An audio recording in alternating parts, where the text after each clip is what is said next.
Olá, meus irmãos, olha o tema do nosso vídeo aí. Adão, a antiga serpente. Então, meus queridos, vou trazer aqui alguns pontos sobre a origem de Adão, né? Vamos trazer aqui algumas informações e falar um pouco também sobre as fantasias de Ellen White e vamos falar um pouco também sobre a estrela da manhã, né? Que eles usam muito para dizer que essa estrela da manhã é um nome que se refere a Lúcifer, que Lúcifer é um nome próprio. Será mesmo que é dessa forma que está nas Escrituras? Então nós vamos falar sobre isso rapidinho nesse vídeo. Amém, meus queridos? Vamos então ao entendimento. Mas antes eu gostaria de apresentar aqui algo sobre como que era Adão e Eva na visão de Ellen White.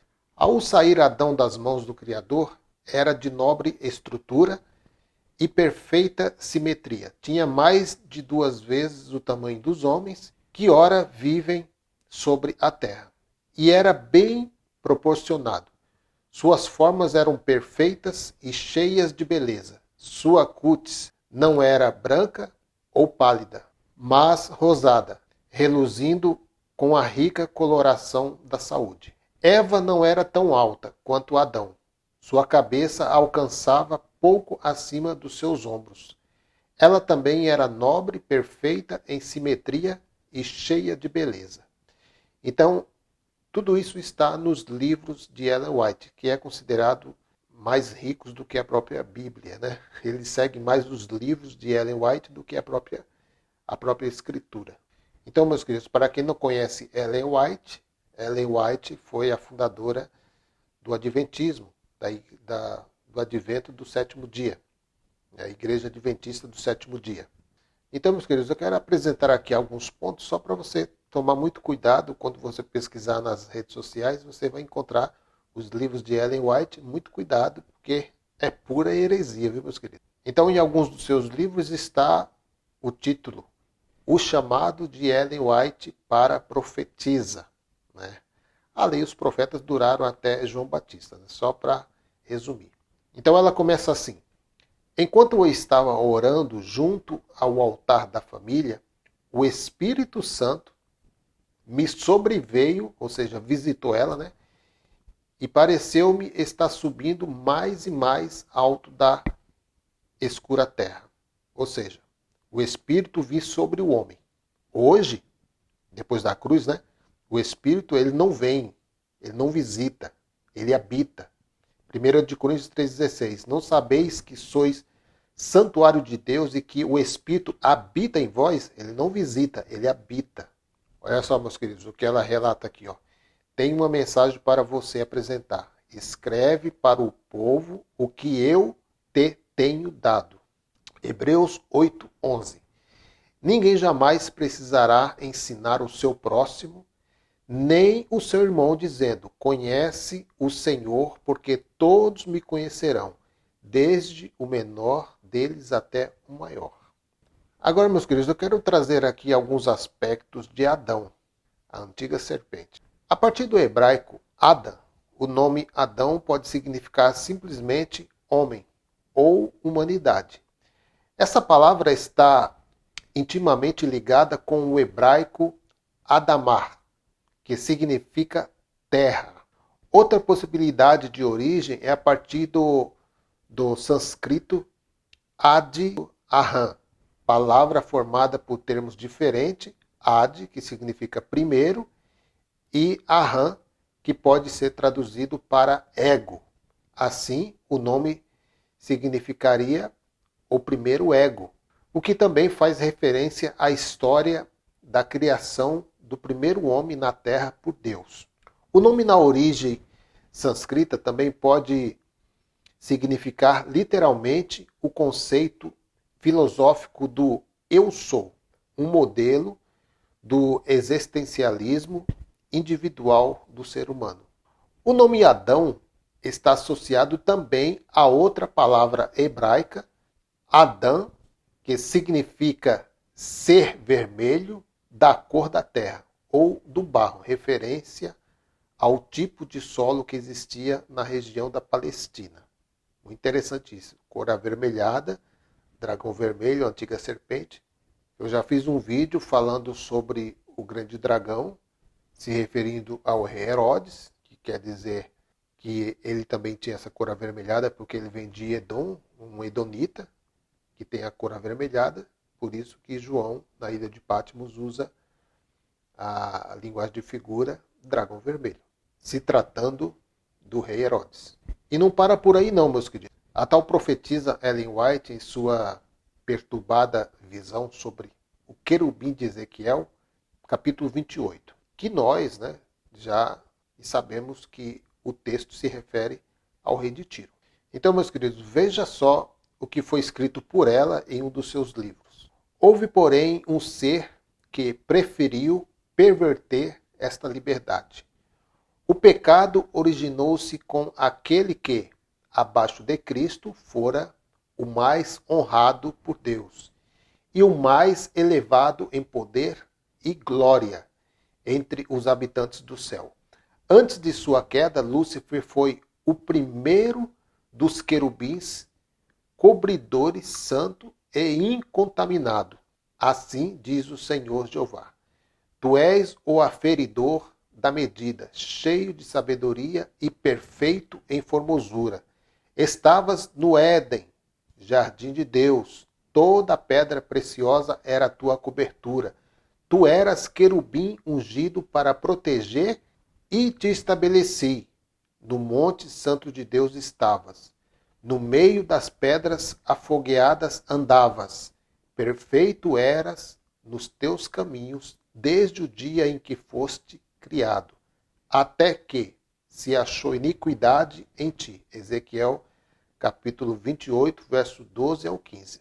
Aqui esse texto aqui não está falando de uma entidade, está falando de um homem.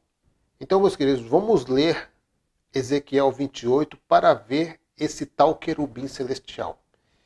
E começa assim, Ezequiel 28, 12. Ó filho do homem, ergue, pois, um grande lamento sobre o rei de Tiro. Rei de Tiro. E diz-lhe, assim declara o Senhor Deus, tu eras o modelo da perfeição, repleto de saber e magnífico em beleza. Verso 13. Estiveste no Éden, delícia, jardim de Deus, as mais lindas e perfeitas pedras preciosas adornavam a tua pessoa. Sárdio, topázio, diamante, berilo, ônix, jaspe, safira, carbúnculo, esmeralda e outras. Seus engastes, guarnições e outras joias eram perfeitos com ouro puro. Tudo foi preparado para ti no exato dia em que foste criado. 14. Além disto, foste também ungido como querubim guardião. Afinal, foi precisamente para essa função que eu te designei. Estivestes também no monte sagrado de Deus e caminhavas entre pedras resplandecentes. 15. Naquele tempo eras perfeito e irrepreensível em teus sentimentos e atitudes, desde o dia em que foste criado até que se observou malignidade em ti. Então, meus queridos, é uma tradição dizer que a palavra Lúcifer se refere ao diabo ou Satanás. Mas a Bíblia não afirma isso. A palavra Lúcifer é uma palavra do latim, idioma antigo, e significa portador da luz. Lux ou lucis ferri. Quem traduziu a Bíblia para o latim foi Eusébio Sofrônio Jerônimo, e essa tradução é conhecida como Vulgata Latina. Na Bíblia em latim, o substantivo Lúcifer aparece 5 vezes, a saber, Jó 11:17, Jó 38:32, na Vulgata Latina apenas Salmo 110:3, na Nova Vulgata Latina apenas Isaías 14:12 e 2 de Pedro 1:19. Lúcifer, substantivo, no caso nominativo, sujeito. Luciferum, substantivo, no caso acusativo objeto direto. A palavra Lúcifer aparece em Jó 11:17, referindo-se ao amanhecer. A palavra Lúcifer aparece em Salmos também, né? Salmos 110, versículo 3, na Nova Vulgata, apenas referindo-se ao amanhecer. A palavra Lúcifer aparece em Isaías 14:12, referindo-se ao rei da Babilônia.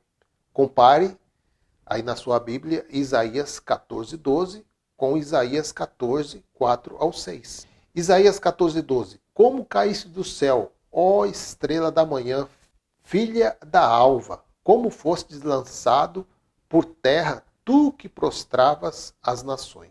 A palavra Lúcifer aparece em 2 de Pedro, capítulo 1, verso 19, referindo-se, por incrível que pareça, a Yahshua, ou o Cristo, ou Jesus de Nazaré.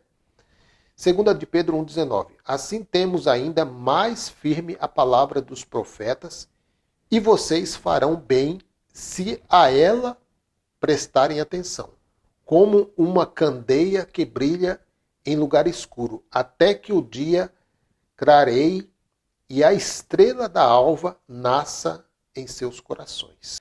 Nas Bíblias em português, a palavra grega fósforo ou eosforos, portador da luz, é traduzida por a estrela da alva. Embora seja uma tradição em dizer que a palavra Lúcifer se refere ao diabo, Satanás, em nenhuma passagem da Bíblia em latim a palavra Lúcifer se refere ao diabo. Embora seja uma tradição em dizer que a estrela da manhã, filho da alva, mencionada em Isaías capítulo 14, verso 1 ao 16, se refira também ao diabo Satanás. A passagem não afirma isso. E também há quem diga que o querubim ungido não seja o rei de Tiro, alegando que o rei não é um querubim, mas entende-se que se trata de uma linguagem figurada, assim como também uma linguagem figurada na passagem que diz que Deus é homem. Êxodo capítulo 15, verso 3. Está assim: o Senhor é homem de guerra, Jeová é o seu nome. Então, meus queridos, há muitas pesquisas, há muito documento aí de fácil acesso que estão aclarando a mente do povo. A tradição tem enganado, a tradição tem escravizado, a tradição tem falado aquilo que a Bíblia não falou. Então, meus queridos, se desperte desse sono religioso. Acorda, povo de Deus. Sai dela, povo meu. Então, meus queridos, fico por aqui. Adão, a antiga. Graça e paz a todos e até o próximo vídeo, querendo Deus. Graça e paz.